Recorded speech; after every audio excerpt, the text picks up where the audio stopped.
Nah, oleh karena itu sebagai orang yang beriman tentunya kita harus senantiasa mendahulukan sholat.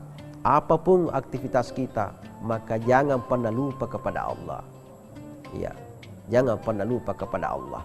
Karena inilah kata Rasulullah, as-salatu miftahu kulli khair. Ya, bahwa sholat itu adalah kuncinya surga.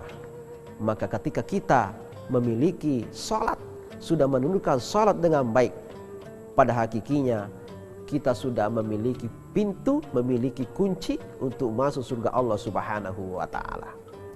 Kemudian yang ketiga, ya, bahwa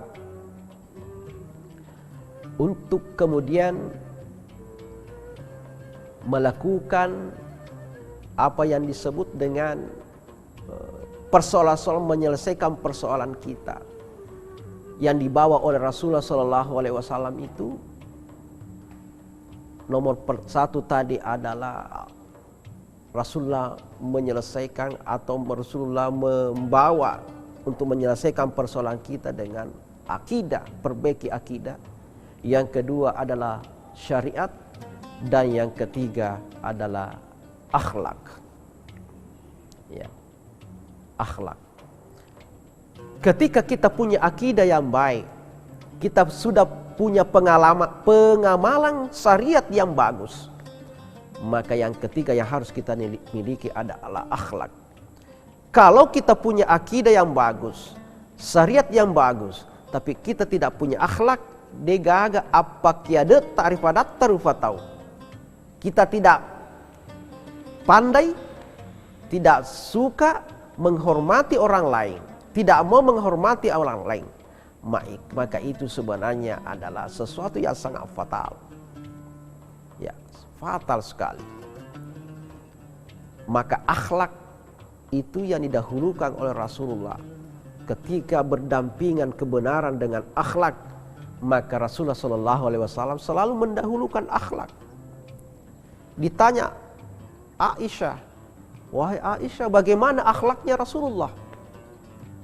Apa kata istrinya Rasulullah, Aisyah? Inna khuluquhul Quran. Bahwa akhlak Rasulullah itu adalah Al-Quran. Al-Quran. Ada satu kisah yang saya mau sampaikan sebagai bentuk bagaimana Rasulullah mengedepankan akhlak. Sebelum Rasulullah SAW meninggal, ada kebiasaan Rasulullah, yaitu pergi pada suatu tempat memberi makan kepada orang Quraisy yang kafir, buta lagi, buta toba. Ya, di pinggir pasar kota Mekah, di situ dia selalu berdiri, duduk. Dia sudah orang tua, tapi setiap hari, setiap kesempatan, pagi, siang, sore, Rasulullah SAW selalu datang untuk kemudian memberikan makan. Narena joko pandre. Ya. Ketika sudah disuap oleh Rasulullah, pura di pandre-pandre badeceng, sudah disiap dengan baik oleh Rasulullah. Ya. Orang ini berdiri, tetos sigora, dia berteriak, wahai orang yang lewat, jangan sekali-kali berteman dengan Muhammad. Jangan sekali-kali mengajak berteman Muhammad itu, karena Muhammad itu seorang pembohong. Muhammad itu seorang pendusta. Maka jangan sekali-kali berteman dengan Muhammad itu. Padahal yang memberi makan itu adalah Rasulullah. Seandainya Rasulullah, seandainya kita Pak, seandainya kita uli gapo nih, mungkin kita pukul. Tapi Rasulullah ternyata punya akhlak yang sangat luar biasa. Ya, luar biasa akhlak Rasulullah.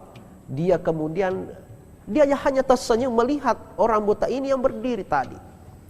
Ya, kemudian Rasulullah pulang.